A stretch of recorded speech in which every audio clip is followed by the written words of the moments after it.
What happens when your client needs something to participate in their meaningful occupations and you just can't seem to find it anywhere?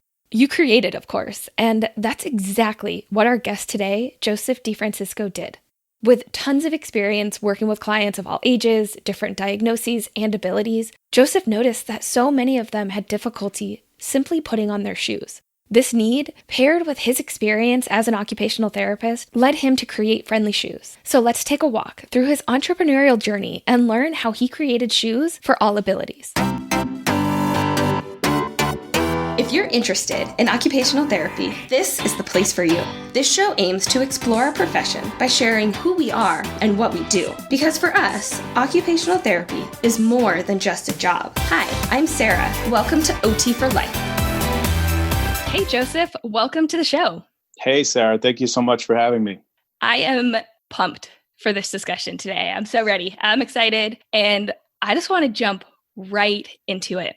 So you have started a shoe company, and I bet that you thought about this and had this idea for months, maybe even years before you actually took action and started making your first shoe. What was it? What event, what moment, maybe it was a client, what experience led you to take that first step and actually put your dreams into action? Yes, that's a great question, Sarah, and you hit the nail on the head. It actually took me 5 years before I got to the point where I wanted to actually take this, seriously. The thought came to mind because I just had so many patients. I mean, overall with difficulties putting on shoes.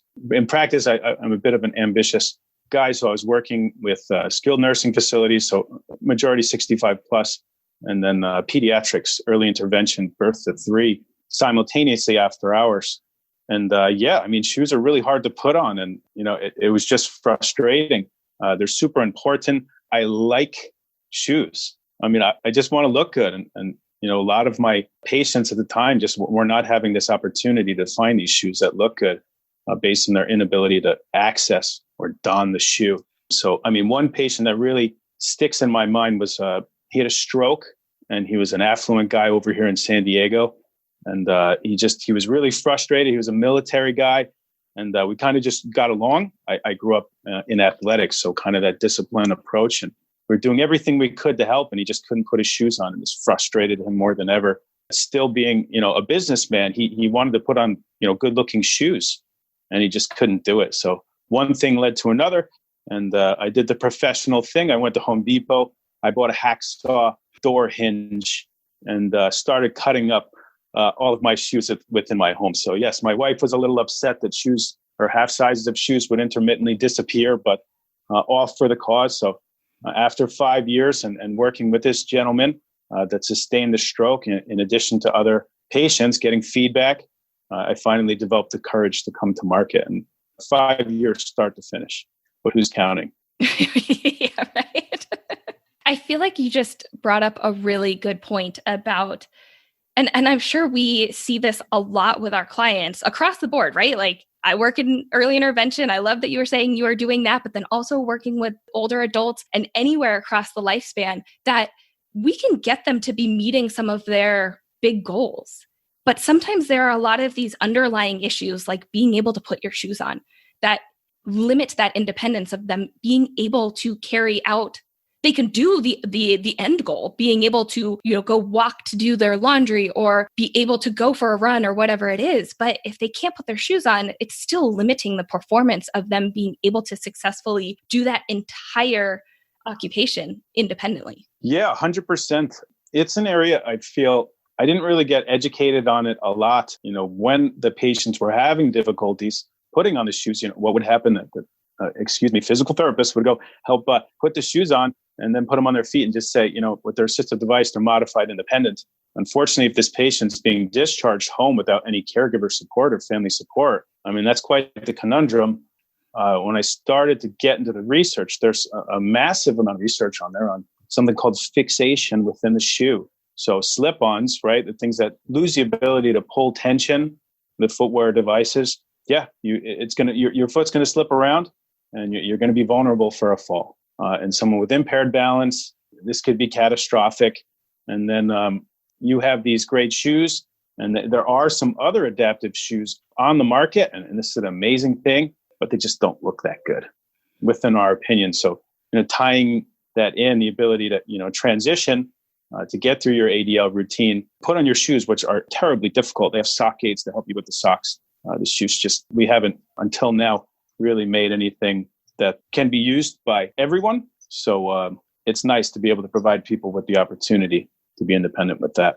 I'm glad you brought up the kind of safety aspect. Actually, there were a couple things, the safety and then also the aesthetics. Because if you think about it, when our clients are going home and if there's nobody there to help and they can't get their shoes on, they're going to resort to these slip-ons or sandals or walking around in socks, or maybe they won't even be going outside because they can't put shoes on. So they're going to just stay in their house and it's going to limit what they can actually do. And I think it's just so important to be able to allow them to be able to do it themselves. And then also the kind of self-confidence that comes with also looking good. We don't want to just stand out and be like, I'm wearing adaptive shoes because I need them. We all want to just blend in and not have anything super stand out. So that safety, but also the aesthetics part is fantastic. And I love that you really integrated that into your product. Thank you so much. Yeah, the OT training, really. There are so many layers to this. From a psychological standpoint, from a physiologic standpoint, from the safety point, it's really important. There's a whole world that we found called sneakerheads. And it's this whole shoe community, and it's huge in the world. People like nice shoes, and they need to be accommodative of the actual activity you're engaging in throughout the day. And that's what we really tried to do. We're not making running shoes, contrary to most of the market at this point, right? Making running shoes. But these are great technologies that are made for running. Ours are, kind of daily task shoes, right? They're made for prolonged standing, lateral movements, front steps, back steps, and the stuff that you do during the day. They got to look good, right? Someone's going out, they want to get their hair done, going to their place of worship. It just, really opens a door for these opportunities. And I'll tell you some of the responses I've gotten for people that have went years, right? They're transitioning almost from a dependent assistance or a maximum assistance to a modified independent, and the snap of the fingers. And we've seen a lot of people tearing up. It's so much deeper than just shoes. And when we first started, we got into this for the easy access. And then the OT and you have this easy access mechanism, and it's not working for everyone. So what adjustments are you going to make? Listening to the customer, we've managed to evolve our friendly shoes into accommodating heel pain. We have some things in the work for alternative easy access mechanisms. It's an absolute pleasure to be on this podcast, just to kind of, to speak to my peeps. And, OT, what a gift we have if you really start to think outside the box. Yeah, love it.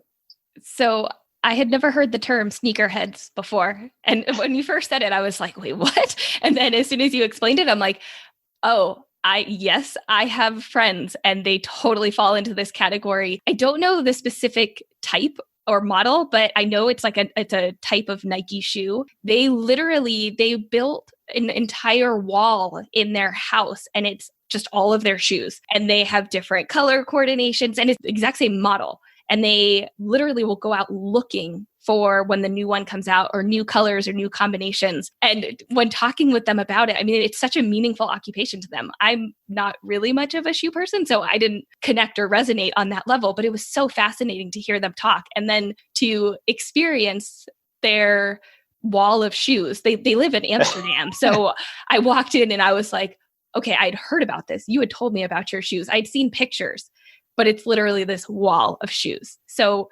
would you consider yourself a sneakerhead, or where do you fall on that?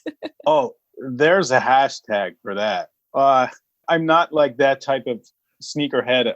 Honestly, I'm a functional guy. So I will look at the density of your EVAs and the midsole. If you're varying the density, which areas are you varying at? The surface area, the stick on the bottom, how's the cleat? How's the support on the insole? Listen, I never thought about this stuff, but the occupational therapist in you are just I see all these shoes. I love the aesthetic, but I'm not going to just buy for the aesthetic. So some of the stuff you see with these sneakerheads, the Jordan line, which, by the way, if any of you have seen this, The Last Dance on Hulu, it's amazing. Check it out. I'm about Did you see it? halfway, maybe like 3/4 of the way. My husband started watching it without me, but I've caught bits and pieces of it. So yeah. It's pretty good. I mean, I love MJ. He really, what a class act throughout his career. The guy just better than everyone else, within my opinion. But no, he had that Jordan line, and he talks about the shoes that he wore in the 80s, and they were the first Jordans, and they look super fly. And then he wore them in the 90s just to, like, I think at the end of his career, that I wanted to wear these shoes that I started my career in. And he talks about the blood and said that he literally had blood on his socks because, the technologies in these outsoles are just, it's tremendous. And it's activity specific. I guess from the overall sneakerhead stuff, I'll look at it and be like, that's a great aesthetic, but functionally the application is limited. It drives me up the wall that the running shoes are being mass produced and just thrown out there. And people are wearing running shoes all the time. I think there's going to be some potential long-term effects. I have running shoes. I wear them to run, and they're fantastic. We have a new technology out, a running system where they're beads. It's by Nike. And as you heel strike, the beads within each like chamber of the shoe, like where you tend to bear weight, as your heel hits, the beads disperse. So it takes the pressure. I just bought my wife a pair for Mother's Day. And one of the best, she said it's the best running shoe she's ever made. Would I wear that for, ADLs, going through throughout your day, looking fly? Probably not. That is so important to highlight because I've run a couple marathons in my life. Well, a couple, meaning two. But the importance of what shoe that's huge. And I hear, specifically right now, we're talking about running. I hear so many people that are like, oh yeah, I'm just wearing my old shoes. It's no big deal. And I'm like, when you get to something like running a marathon, if you don't have the right shoes, anything that's going to be prolonged, it's going to have dramatic effects on your ability to successfully complete whatever it is that you're trying to do. And I know in the beginning, I had so many blisters. I mean, my feet, I was losing toenails, and it was all because the shoe was not fit for what I needed for that task. Now that I've done a couple, I've learned, and now I've nailed down what size and what brand and what works for me. But yeah, it really is one of those things that I don't think a lot of people think about, but it really is important to so many things across the board. Yeah, no, it's super important. It's a lot of times trial and error, but they're coming out with these amazing shoes, or they've already came out with, and they're kind of built up really high. So it's got an amazing amount of cushion, and then you stick on a nice piece of rubber.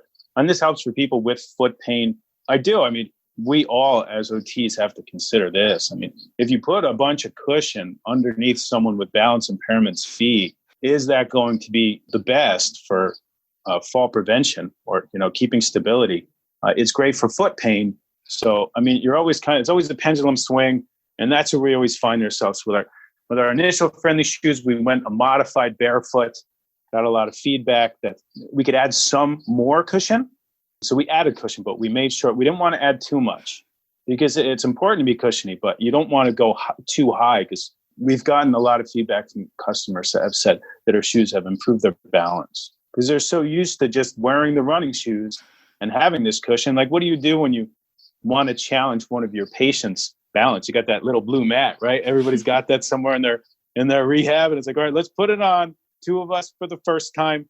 You put them on the balance mat, and this reduces probably the proprioception in their feet. And it's probably going to increase some vestibular sense in their head, which is good when you have someone stand by. But just considerations. I recommend everyone a 30-day trial period. Most shoe companies try it. Try them. Indoor surface, don't get them scuffed, and see how your foot responds. Yeah, definitely. Because you don't know. You can put them on in the store, or if you order them, you put them on, you're like, oh, they look great, they feel good. But until you have that prolonged time spent in them doing whatever the activity is, you're not going to know how it affects how the shoe is either helping or hindering you being able to complete the activity that you're using them for.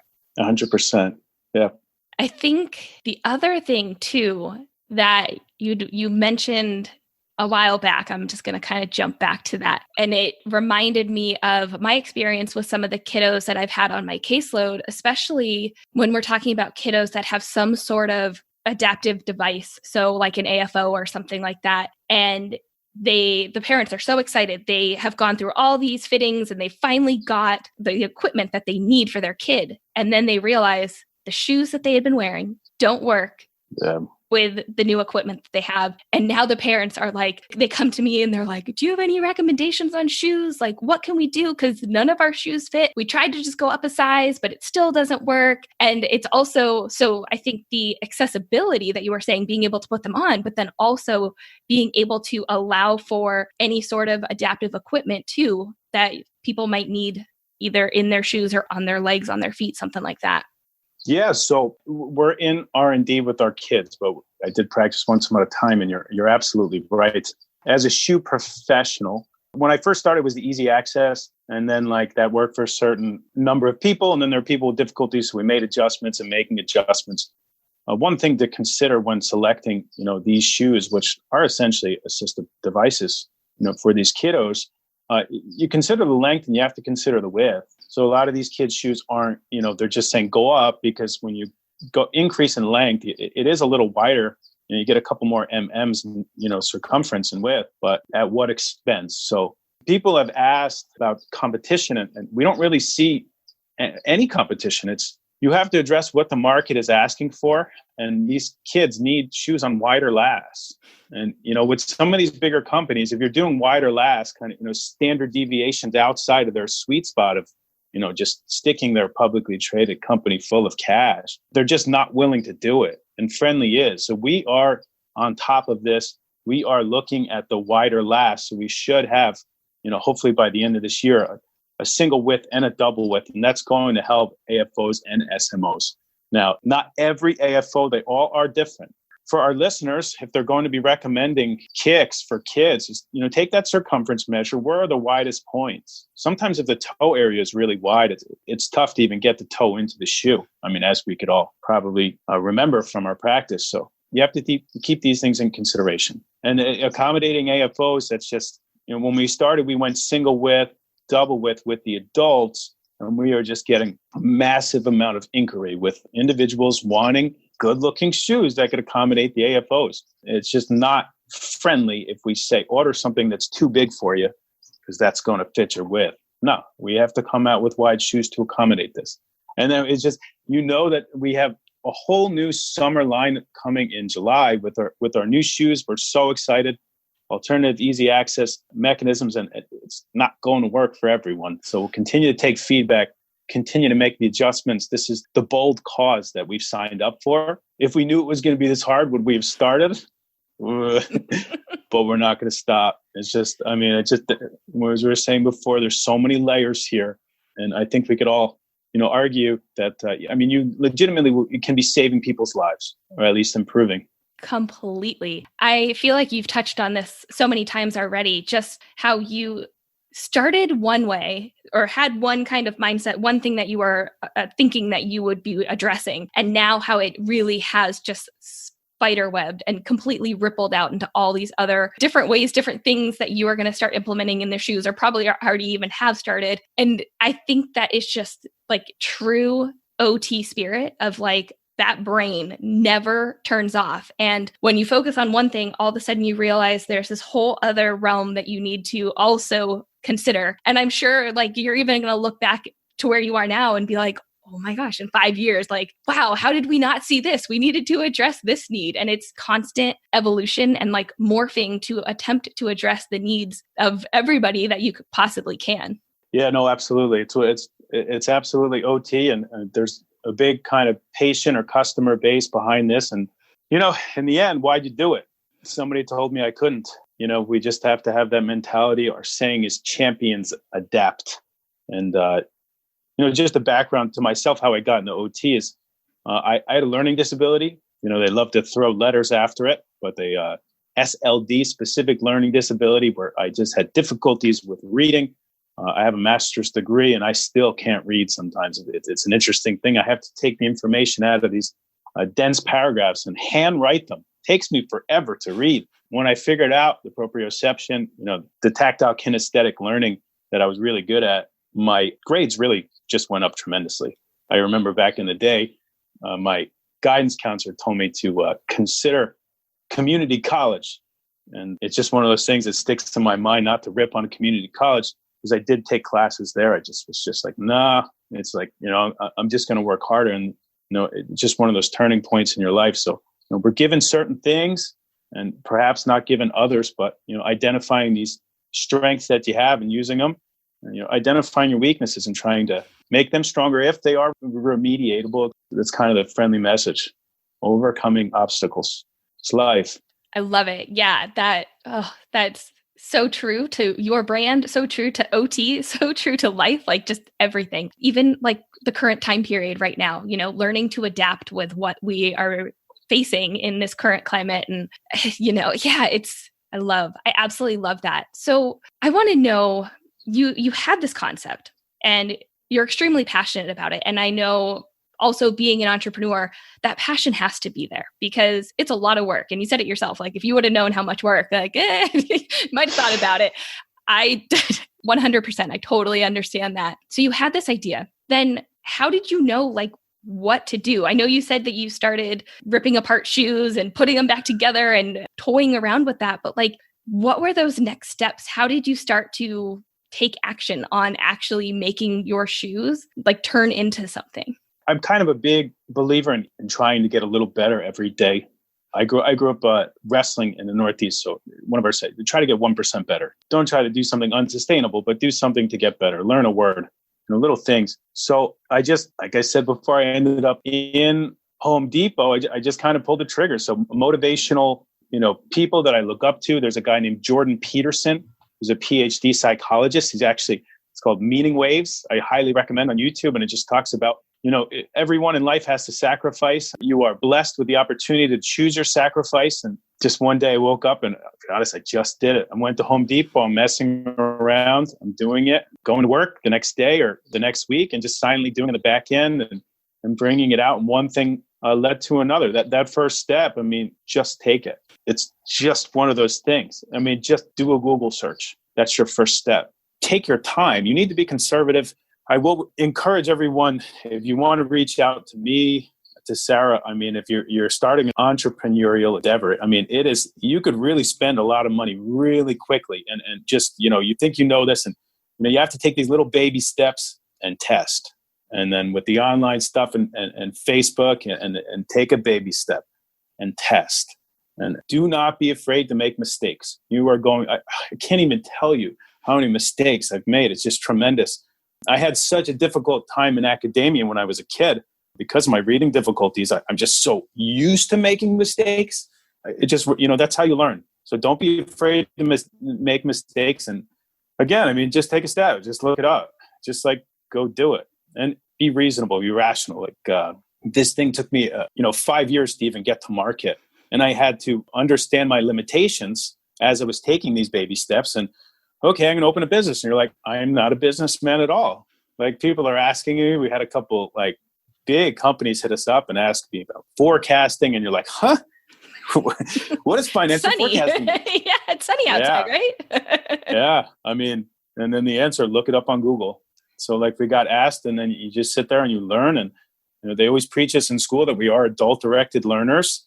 And we have a great U.S. education system that teaches us and gets us to this kind of baseline, and where you go off the baseline is up to you. And it's cool. If OTs would really look outside the box more, sometimes we're outside the box and we finish school and we have these grandiose ideas, and then you end up kind of in a rut with the healthcare system, and you got to pay your mortgage, you got to pay whatever.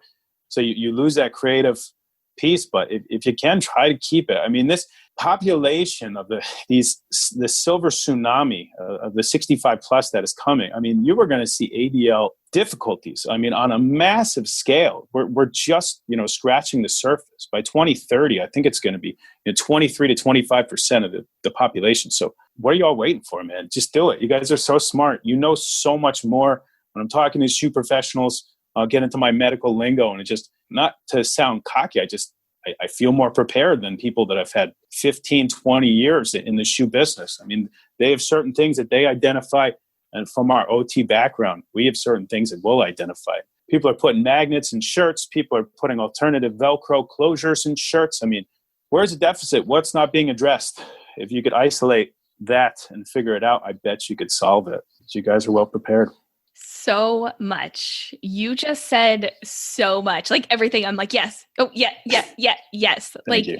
And I resonate so much with what you were saying because it's stuff that I went through too. I never considered myself to be a businesswoman. I always thought you had to go get like your MBA and you had to have all these other initials and you had to like know what you were doing to start a business. I never considered myself to be an entrepreneur. And it took taking that first step, even though it was like the most hesitant, scared, like I didn't know anything about what I was getting myself into, but I had to overcome taking that first step and just start learning, start putting yourself out there. And I was literally telling somebody, I think just like last week, I was like, you just have to start. You have to start small. You don't have to do anything big, but just start small. Start looking into it. Do a Google search. I love that. Just take that first step into attempting to reach your dreams, because if you don't take that step, you're never going to know your potential of where you can be. You have to take that step, and you might stumble and you might fall. Yeah. Oh, you will stumble, but it's okay. Yeah. What would you say, if you don't mind sharing, what would you say one of your biggest learning opportunities was? I'm not going to call them a mistake because I don't think they're mistakes. It's a learning opportunity. What was something that happened that you were like, you know what? I'm glad that happened because I learned so much from this experience. Oh, sure. So, businesses, they're all different. When we initially started, rented a space. Kind of California rent is really expensive, and we are not rich. We're a bootstrap startup. So there's Fifth Avenue where all the busy stuff is and all the foot traffic. And then there's Fourth Avenue, which is right next to Fifth Avenue. And it's so much cheaper. So let's just go there and everyone's going to magically come to our store and buy our shoes. And you don't have the marketing money to go ahead and market your store and your product online simultaneously. So budget, certain things. So you're right around the corner from a skilled nursing facility that I had some colleagues in, and I'm like, they're going to love us, but we're going to have communication with them. We'll have some parties, recommendations, test our shoes. This was all going to happen. So we get into it. We go through the construction. To be frank, we got robbed by the contractor. Completely robbed. He contradicted himself, bullied us, and I was so nervous about getting shoes here from Brazil. We ended up just eating it, paying it like an honorable OT. This was my debt. I had to pay it. Got the place going. Everything was good, and we started it, and then we just we didn't know how to sell shoes. We didn't know much about our shoes. It was the first purchase order.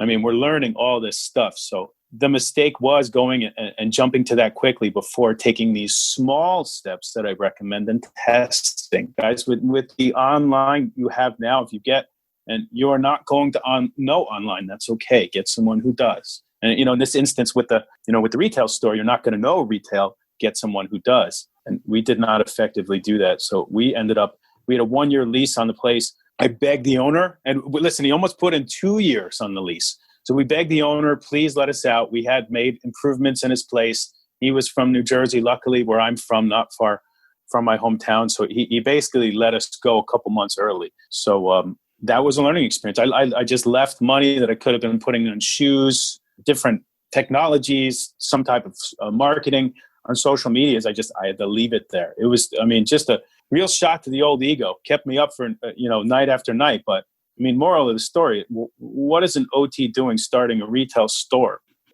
Just don't do it. Your ability to test this stuff online is fantastic. And you could do it. You go through your social media, just contract someone that does, test your product. And you guys have all the opportunities in the world. So please, my email, joseph@friendlyshoes.com. If you guys have stuff, let us know. We'll sign an NDA so you're safe. There's a whole process too when you're starting out if you want to do the patents. I have this all figured out in my head to keep it cheap because you could get crushed. And another mistake, now that we're talking about that huge retail mistake, was the intellectual property and trying to hop into a patent real strong without doing a provisional or any type of search. So there's a lot of layers here. Make mistakes, but don't make mistakes that big. So again, if you don't mind me digging a little deeper into this, why in the beginning did you feel the need that you needed to have this space? Do you think it was somebody like you had read, like, hey, you need to have a retail space. This is the way that it should be done. Like, what was it that gave you that this is where I think we need to go? I'm a firm believer in learning from old dogs, people that have had experience. So to my point before, we initially did have a mentor, an individual was helping us out. He was a retired CPA, 40 plus years experience. And he was super bullish on, opening that store. It's going to work and we need to make it beautiful and the drywall needs to be beautiful. And he didn't mind spending his own money. Yeah, you guys, if you get in entrepreneurship, you're going to learn how to terminate people too. It makes you sick. It's not pleasant. But no, yeah, I jumped on his bandwagon. I wasn't thinking for myself. He had the experience and we lost. I mean, listen, you can't take these losses as pure losses. The customer discovery that we got within there was just fantastic. The ability to interact with actual, these are no longer patients. I had to switch gears, switch hats. I'm no longer an OT. I'm a Al Bundy shoe salesman. So, I mean, actually going in and talking to these people, getting feedback, it was huge. I just should not have been so ambitious with the stuff you can't take out. So track lighting we put in on, and it's like, can I take that with me? And you're seeing the cash in the walls, and the landlord's like, no, read clause 47 in that contract you signed. Those contracts are airtight. So really, do not open a retail store. Big mistake of mine. Make sure you got a 1 year. Sometimes they'll do like 10 years fixed, and you're on the hook for that. So ask people that know stuff. Ask more than one person. I guess that was my mistake. So I listened to this guy that was well-versed in business, and, that was my bad. We got out of it, and we've learned so much from that. Exactly. And I think you're fortunate that it did happen, because now you've learned what not to do, and also what to do, what some of the things that did happen that you can still be using today. And I asked that question, and your answer was like spot on, even though I didn't know what you were going to say, because I feel like in the world of entrepreneurship, especially when we're starting out, and I was in the same boat, like I didn't know. So I was asking people like, what should I be doing? What should I do here? How should I do this? And there's a lot of opinions out there. And the bottom line is what works for one person may or may not work for you. And I know when I was starting my company, everyone was like, you need to start a clinic. You need a brick and mortar. You are not going to make it as a business person without a brick and mortar. And I didn't want that, because I didn't want that responsibility. But I definitely second guessed myself of like, well, maybe I'm missing out on something if I don't do this. Sarah, you made the correct decision and not, moving forward. And I was the same way, like coming out of school, like, let's get a whole bunch of mats in a room. Let's rent this out and, get some kids in here for sensory. We could have wrestling practice in the corner after, when our free time. But I mean, it's a lot. When you're sitting there, you got liability insurance, you got your monthlies, and your utilities go up because you are now commercial. So your utility company don't sign that contract either. Oh, I'm sorry, this is just what I learned though. Yes. I mean, looking at those little things, it's a lot. And then your time. And you want to go and rest. And you start getting emails, why aren't you at your store? And you're like, well, we're showroom only on the weekends, or we're not open on Sundays. That's ridiculous. And you're like, what do you mean that's ridiculous? It never leaves. Don't do it. Even when those doors are shut, you're still thinking about it. And it's still like the wheels are still turning in your brain, either improving the product, working on the product, moving forward with the product, or expanding into the marketing, the business, all the other like behind the scenes back end stuff that we're not really taught in school. And we kind of just have to learn as we go through it, and learn from our mistakes and learn from some of our successes as well. So since I asked you about what you thought maybe was your biggest mistake or the biggest learning opportunity, what was something that went well for you as you were developing this? And this could have been in the beginning, or this could be recent, but something that maybe it was like a surprise that you were like, wow, okay, I wasn't expecting it to go well, but it did. Okay, so just to kind of paint a picture, when you go through patents, you put your stuff, once you file the application, you're posted up there for everyone to read you. And, large publicly, excuse me for being sour, large publicly traded companies have patent trolls or patent attorneys looking to see your stuff. They're looking to copy you, man. So they're looking at what you're doing. They're looking at words they can change and these, particular claims they have about the uniqueness of your utility patent. So we were all good. And there's something called a continuation patent. So if someone has a patent, let's say a month before yours, and yours is in, they could essentially look at yours and then continue off of their date. So they'll look at yours, borrow some stuff, maybe change some words, and then they could do a continuation patent and they can bury you. So, having patience with this is something that I've learned. I actually had to abandon my first application, which was costly, and you don't get any return on this investment. So we did our due diligence, and then, this big patent attorney in LA is oh, we're good and everything else. And I had this kind of gut reaction where I'm like, hey, just make sure you check on this patent and any continuation patents off of it. He had checked the patent. He didn't check the continuation patents off of it. And, lo and behold, they get a call later that day. The guy sounds like he saw a ghost. And he's like, there's been a broad claim that has published. He's like, this claim shouldn't have been published. He's like, we could fight them and we'll win, but it's going to cost you $500,000. So I'm like, man, and certain things started looking eerily similar to our stuff, and we were posted there for the taking. So we made adjustments, and kind of the street smarts in me just, asked them to fix something, and certain areas that we were on the shoe that we were highlighting with our zippers, we made adjustments. And, the guy actually listened to me, and it's amazing. And we ended up creating this whole new technology that no one else has seen. So the way that our zipper line lies, it opens and you're able to enter the shoe kind of through the middle. It stops there, but it has the ability to open up and fold so you could enter with AFOs or any type of orthotics. So we ended up, based on just responding and getting things wrong, creating what I think is the flyest technology you can find. It stays fixed on your foot in an open position. So for individuals that are looking for a hands-free device, you can actually sneak your feet in without bending, which is super important, and it stays fixed on your foot. And for these short-term trips, if you have a properly fitting shoes, you could walk around your house. It's going to stay fixed, right? For long treks, we encourage individuals to pull the zipper, especially diabetics. You want to, have that completely sealed to minimize friction, right, on those neuropathic feet or sensory impairments. So that ended up being a blessing. It was just one of those things that happened, and now we have our technology, and it's, we could say with confidence, and, we are the only person to have this technology, and will be the only person to have this technology in the entire world. That and our trademarks. We have friendly, be friendly, and friendly shoes and friendly wear trademarks since 2014. So it's just, you're rolling the dice. That's why you guys start slow. You could fill in these applications. Trademark stuff is real cheap.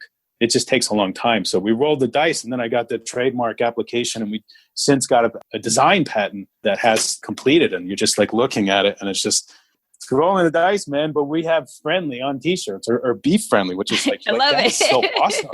Yeah, no, the attorney that was covering it, he's like, when we first filed for it, he's like, I'm not, you might be wasting your money. He's like, you sure you want to file for this? And I said, yeah, let's give it a shot. And when it came in, I'll never forget his reaction. He's like, this is kind of a big deal, because he didn't, be eco-friendly. Like we have like the Genesis. Mm-hmm. So yeah, this stuff takes a lot of time, and the luck will happen if you just kind of keep that shoulder down and keep pushing. But you could anticipate one step forward, two steps back. That saying is there for a reason. And it's just, you only lose if you stop. Just keep at it. So since we're talking about the name, I would love to know, I know you've kind of touched bits and pieces already about it, but where did it come from, and what does friendly, what does be friendly mean to you?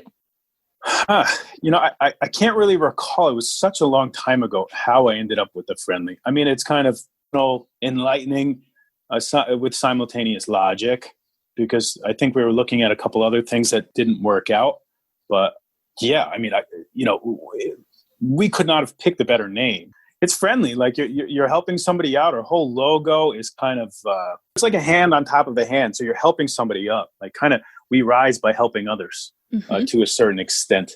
We just wanted to be different. Our shoes are just totally different than what other people are thinking about. And I had the opportunity over such a long period of time where it's just like, okay, let's look. And we're like, oh, okay, Vietnam, China, and Southeast Asia. And then we're looking at labor practices. And I'm like, well, how are we going to make a friendly shoe off of what might be going on over there? It helps the bottom line, but if you look up online, there's maybe some not so kosher labor practices there. So we started in South Brazil, where we knew stuff the manufacturers are sustainable, right? All in, clock out. If they break anything, it's government mandated. So, they're working their 40 hours. Their wages are enough to cover their basic expenses plus. We started with that. And then one thing after another, we're just trying to be as friendly as possible. We even got, we started with leather shoes and, the benefits of leather and the conforming on the diabetic foot. And then we got smashed by someone. I never really thought that we'd be perceived trying to use a material that was classified gold level sustainable. And you're like, we offended something. So she's kind of right. I mean, let's make some non-leather stuff. Let's make it for, people that have different opinions. I wish you wouldn't be so direct and keep an open mind to the benefits of the humans, but I get it. So trying to be friendly with having the non-leathers. We actually used a printing service in Indiana called Sycamore, which is kind of like a sheltered workshop where individuals with, adults with special needs are able to get some work, to stay active, to earn, to contribute. So trying to stay friendly in that regard too.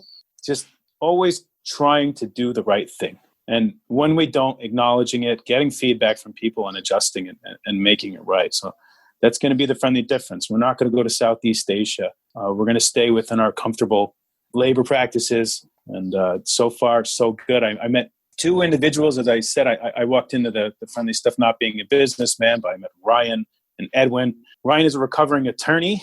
Just didn't feel comfortable with ambulance chasing and the stuff that he could have done well in business. So I ended up meeting him, and Edwin, my other partner, is a PhD that used to actually work at Pfizer on molecular degeneration. So he's really good, at the stuff that he does. And they're friendly through and through. And it's the same thing. Nobody in this business is going to conform for the bottom line. And we're going to, day in and day out, just try to do the right thing. That's the way it's got to be. That's amazing. It's not just being friendly for the clients, but from what you're saying, it's everybody else. It's the people that are making the shoes. It's for the environment. It's your mission, and you eat, breathe, and sleep friendly. And maybe it's just being an OT and wanting to help people, but I love that mentality. And I think that is just so powerful and just amazing to have that to guide you as you go throughout building your business, but making a product and then expanding upon it as well. What do you think, being an OT as well, what do you think your unique lens from being an OT has led to where you are as an entrepreneur? Yeah, so I'm an OT and I'm a male. I was raised by a single mother. So that's what kind of got me into the OT. Getting into the OT, it's just making adjustments. It really is. I mean, it's the same thing you're doing in practice. This stuff is not rocket science. I'm this knowledgeable about shoes because I've made this many mistakes and I've made this many adjustments. You're trying to help, one of your patients reach out for a cup. What are the impairments? What digit is it manifesting on? Is this a condition that the practical side, which is sometimes hard to articulate in the perfect healthcare world. Is this a degenerative condition, right? I mean, let's speak about, what's going to happen? And we have ALS here and, it's not getting any better, and prepare for the worst. You might not need this, but you need to start preparing, your visual scan communication system. So, just being practical and understanding there are dynamic systems. Everything's moving. It's like, hey man, we're going out there. We're going to go on the boat. It's going to be a beautiful day. And, something shifts and the weather shifts and everything. All right, what can you make adjustments? What can you do? Well, I'm not going to go on the beach today. What else can you do?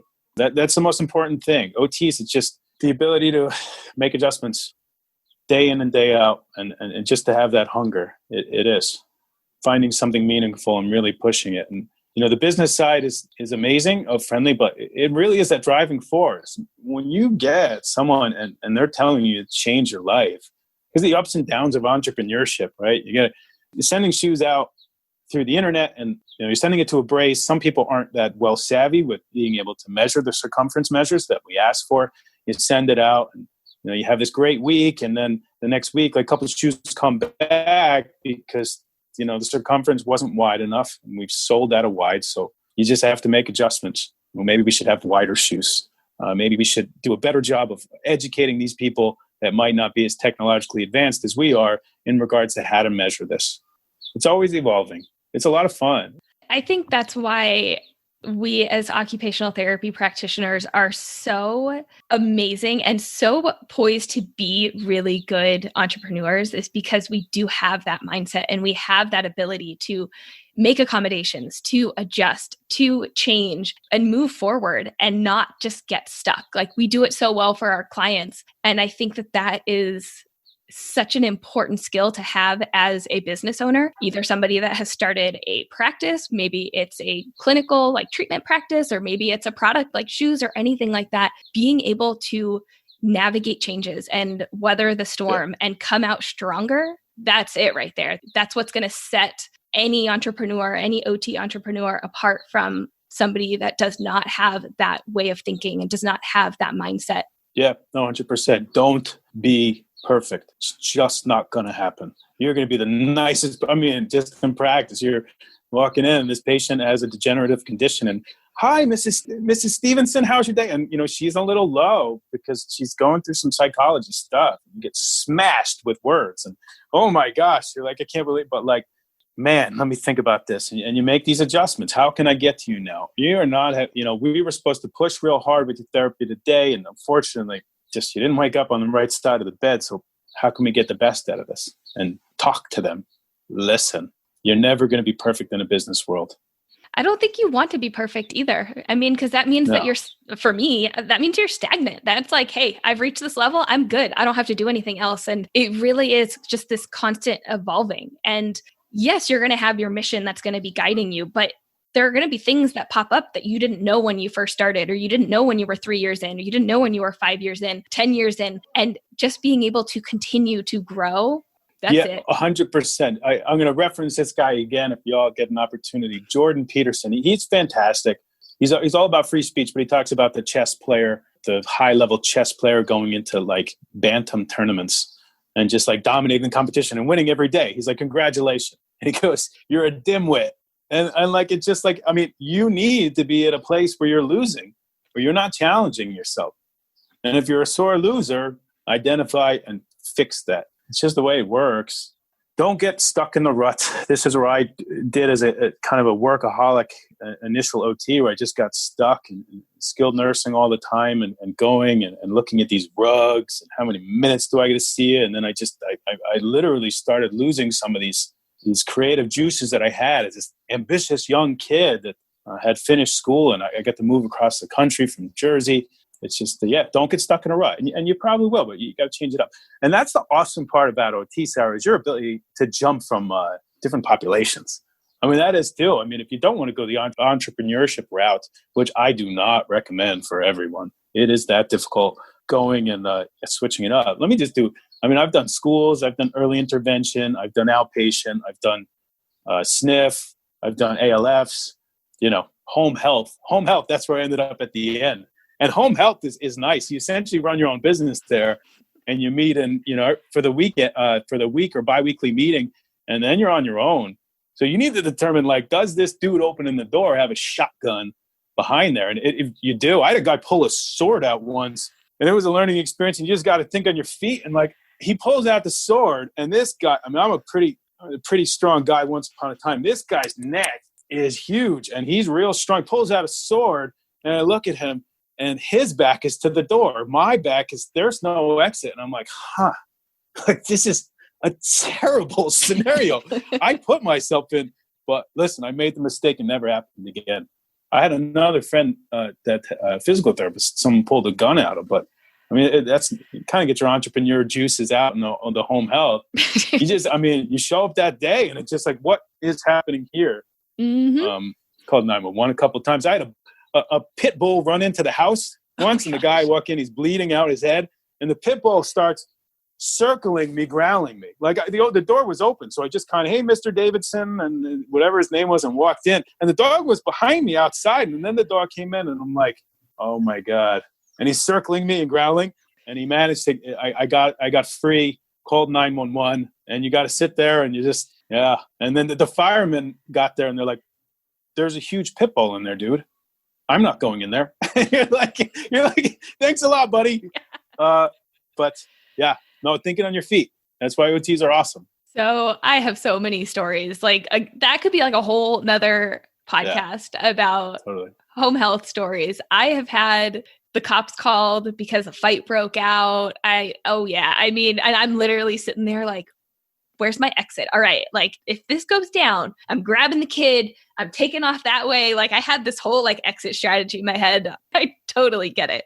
They don't teach you this in the study that I did before I started this job. Uh-huh. Yeah, no, definitely. So I want to know what's up next. What's on the horizon? What's going on with Friendly, and what's that next step? So we talk about getting things wrong. It's also testing and really be patient. So we, in our first year, did sales. In our first quarter of the second year, I mean, we're still kind of in it. I don't know, maybe 20 times what we did in the first year. So we were working on a contract with a large company that deals with adaptive clothing. So we're doing a white label with them. I have to keep their names anonymous for the short term. So we got a bunch of shoes sold to them. And then we're going on to some big platforms upcoming for this summer. We are working on the kids because our easy shoe access technology from the middle, as I was describing before, I mean, it's not going to work for everyone. We have a new easy access mechanism for like a zipper in front. We're really trying to look stylish.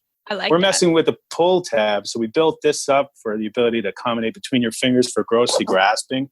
Mm-hmm. Anti-slip. You got their friendlies on the bottom. It's just a nice light shoe for the summer. And we got some other stuff like jersey knit stuff. We got another synthetic coming out with the men's too. So it's great. Listen, you spoke to the point before when you first come out, like you're super ambitious, and a part of it is your gut, and you're an OT, and you know that this population is huge. And people are like, how do you know this? You're like, dude, I saw this every day. I mean, you're having foresight. So the data, like how many people have difficulties putting on their shoes? I mean, Google don't work that way. When you have foresight, it just won't be up there yet. So you're assuming, I have all these patients with difficulties. This population's getting huge. So yeah, you just start making stuff. And yeah, this year's been tremendous. We will continue to do it. I got a wonderful email last week. I wake up in the morning and I look up one eye and it says, I hate your shoes. This is the subject line of the email. And you're like, oh, great. It's going to be one of those mornings. And you're like, this is exactly how I wanted to wake up this morning. Perfect. Well, in Shark Tank, it's always, I love your shoes. I mean, everything just works perfect. The scene passes, the inventory runs in. It doesn't take 30 days on a ship in a container, right? So yeah, you're thinking about how her mindset, and she described her situation in there, and she has ALS, and she wasn't able to access the shoes. They weren't wide enough. We sold out of wides. We did not anticipate that. Another error I made, but it's better to sell out than not sell at all. So we sold out. So I responded, I'm so sorry. What can we do to help? And she gave me feedback, and now we're adjusting. So I'm going to give her a pair of shoes so she could test. So when we get the feedback, I hope the next shoes can accommodate, because we really, with this one, I had to make it, when you zipper it, we made the counter soft so you could sneak in. So it opens a hole up. So hopefully we can accommodate. And I just need to be prepared that I can't accommodate everyone. And I'll just continue to try to make technologies that can accommodate everyone. It just is. So after that email, I ended up at Home Depot that day, and I'm buying Velcro. And then I forgot the glue to make sure the Velcro sticks. So I'm just trying to make a positioning system for this gal. And Velcro, and just here, and over a prolonged period of time, it just ends up being more open in the open position. So, I mean, just different things, different tricks of the trade. She yelled at me for leaving the free laces. And, the free laces are huge for individuals that have variations in foot size. Almost becomes an edema management device. And this is something that I was pretty bullish on in the beginning. It's just that this provides variability. And we're so sorry that you hate it, but when it didn't accommodate her conditions. So she suggested tying the shoes before we issue them to customers. So I'm like, that's actually a brilliant idea. I never really thought about that. So yeah, just continuing to improve. Friendly is, I think the future is really bright for us. I think we have the right team. I think we have the right energy, the right, mentality, making mistakes. So we do foresee lots of other shoe technologies coming out. And when I did file for the Friendly Wear, some alternative garments is potentially in the horizon. We want to eat our breakfast before our lunch, but I have flirted with some color contrast clothing technologies for kind of distinguishing different parts of the shirts. The nuts and bolts, right? That you get the thought, and then what did I do? I went to Google, and then I went and did trips, and then you're looking at it from a practical side. We changed color contrast throughout the shirt, and I actually worked on a couple patients of mine, but the ability to, dye the front, the inside and the outside of the shirt. There's certain dyeing techniques. And can you scale this? I looked at the prices and it would have been a super nice, like ambitious, yay, I'm going to start this, but it probably would have ended up like my retail store and just not made mathematical sense. So much insight and so much wisdom out of like everything that you've said today. Like, thank you. Seriously, I'm just like, yes, like, wow, amazing. Is there anything else about the shoes, about your journey, about the process that you want to share? No, I think I talked y'all's ear off by now. If anyone wants to reach out, please, I'm happy to do this. I love it. I do. You can see my passion. I just love it. I'm happy to help. I mean, if I can help somebody from making these mistakes while simultaneously encouraging people to make mistakes, that's what I'd love to do. I think if OTs have made it this far in our podcast, thank you guys for listening. And please, I mean, you guys are so smart. It's just, man, you don't realize it. Keep at it, OTs. You guys are super important. I'm hoping Friendly could really help kind of bring OT out to the forefront. Both of my colleagues that are higher level education, they're like, I didn't even know what OT was before you. What is that? And it's like, dude, like you will soon. And let's make that happen. Amazing. Yeah, like that is so in line with my mission and my values of really like why I started this podcast, to showcase the value and who we are and what we do as occupational therapy practitioners, because a lot of people still don't know who we are. And that is just another like additional benefit of you being an OT, creating this amazing company and amazing product and getting OT on the map. Like, not only are you helping individuals and figuring out a need, addressing a need for them, but you are also showing like, hey, I'm an OT and I'm here to stay. And I have so much that I can bring to the table here. And I absolutely love that. So if people, I know you gave your email earlier in the show, if people want to get in touch with you, if people want to check out your company, they want to check out the shoes, where can they find you? So our website is friendlyshoes.com. Our handles at BeFriendlyShoes on Facebook, IG, and Twitter. Joseph at Friendly Shoes is my email. If you have questions, call us. It's the number's on the website. Check it out. And, anything y'all can do to help it would be really appreciated. We are growing. We are going to need, the support of the OT community. Throw questions our way. We'd be happy to help. And on a last note, whoever is going to the AOTA conference next year, well, coincidentally, it's in San Diego.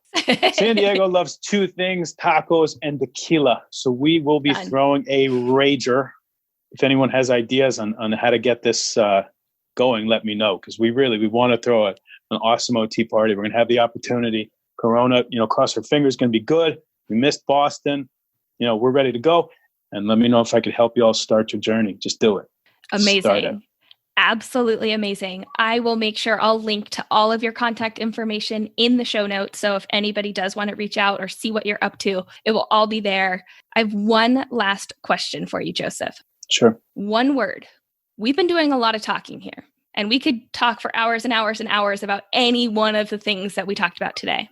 One word to describe occupational therapy. What would it be? Persistence. It's understanding what you can and can't do and being the squeaky wheel and getting, to where you want to get.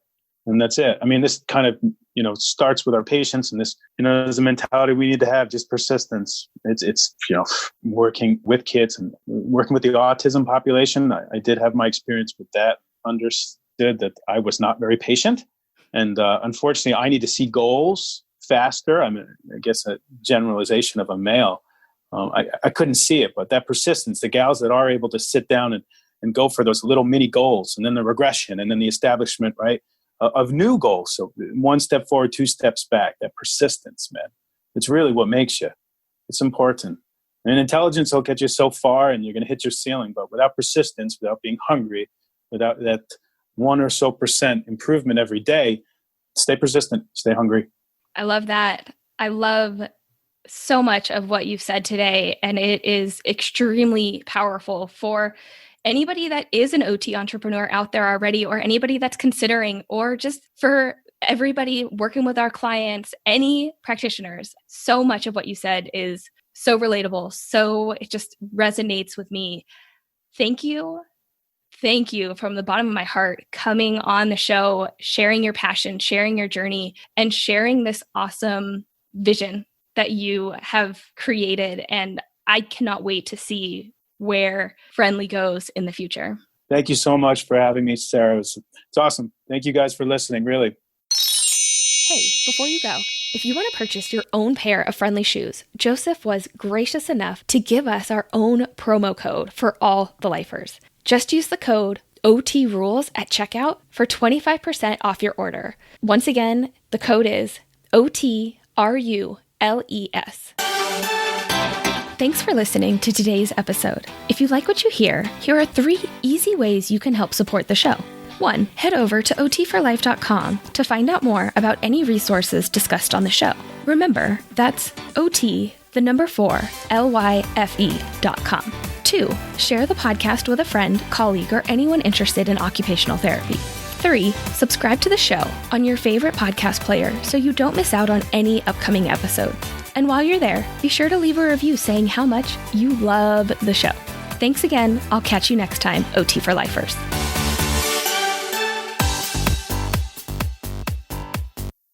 I've made so many mistakes in the last 6 or 7 years trying to build Friendly. I have no fear of making them whatsoever. It's just, the human element is there, and that's how we learn. So that's exactly what highlight those bloopers. I love it. Yeah.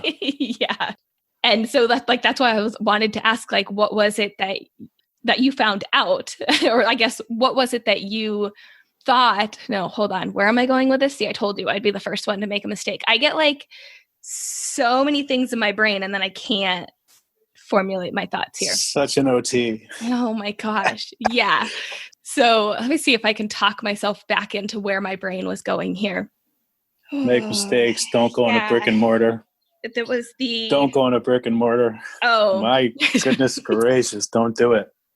And then they start, oh, you're not a physical therapist. Don't get me started. I could do gait training all day, baby. And I'll study the foot if I need to go back, or, Tom, Dick, and Harry. What's that? In the anterior compartment, your, what's it called? Dorsiflexors. Oh. Don't remember. You can elaborate if you want now. You get the one word. But now you can explain why, but you only get the one word. When they came out with Airs in the 80s. Remember the Airs? Uh-huh. With the little air thing? It didn't do much. Look cool. I popped it as a kid, and I'm like, it feels exactly the same without the air. Yeah, and next year, AOTA. Dude, we're throwing a party. I go every year, and well, besides this past year, or this year, a month ago, 2 months ago. But yeah, it'll be fun, and I can't wait. I can do some tacos. I can do some tequila. The only Corona we want there is the Corona with lime, all right? Yeah, 100%. Awesome. Yeah, coincides with the receding of my hairline and, these new gray hairs that are coming throughout my face. Yep. But would you change it? No, I didn't love it. Right.